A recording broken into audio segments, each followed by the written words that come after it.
suretimde izleri. Hep en dibinden izledim, ben istedim ve direndim. Bunca sıkıntıdan sonra mutluluk küfür gelir. Düşüflesin düşüncemiz, içinde kaldı dik denizlerinden izledim bir mutluluğun resmini.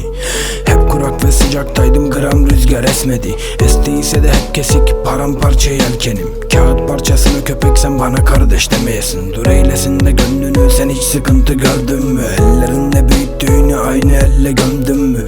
3 ay sokakta yattım, tüm düşüncem ölüydü. Ne çektiğimi bilmiyorsun, düşünsen ölürdün. Saf temiz ve berrak hayat, ellerimiz kömürlü. Ne vaat eder ki hayat bize, dertli bir ömür mü? İstersen bak bürüdü gözlerimi kan. Üşürse yak bedenimi, olmasın rızam lan. İstedik izleri, daldığımız dipleri, gevşedi ipleri. Dinleyin dertleri, dert değil. Sokaklar bize dert değil.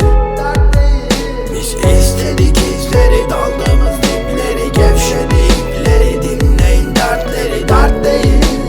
Sokaklar bize dert değil. Sokaklar bize dert değil.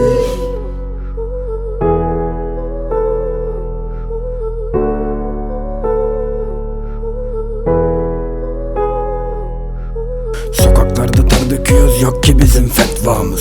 Sonlarda tek kalıp da duvarlarda dert yandı. Yürüdüm hep yalnız, buğusu vardı ben yandım. Keder vardı, rap vardı, güvendim hep çaldı. Onca yıl yak çürüdüm, delik kalbe rap yardı. Bir bokta olmadı bak, keda merdiven altı. Kahrı falan çekmedim ben, saçlarımı yer aldı. Hata benim hayatımda, onca kancık yer aldı. Yaptığım hiçbir iyilik hiçbir dosta değmedi. Menfaatten uzak dur da bırak kimse sevmesin. İstemiyorum artık bedenim kahr mahır çekmesin. Ki bir yılımın amına koydu paranoyak bir embesil. İstedik izleri, daldığımız dipleri, gevşedi ipleri. Dinleyin dertleri, dert değil. Sokaklar bize dert değil.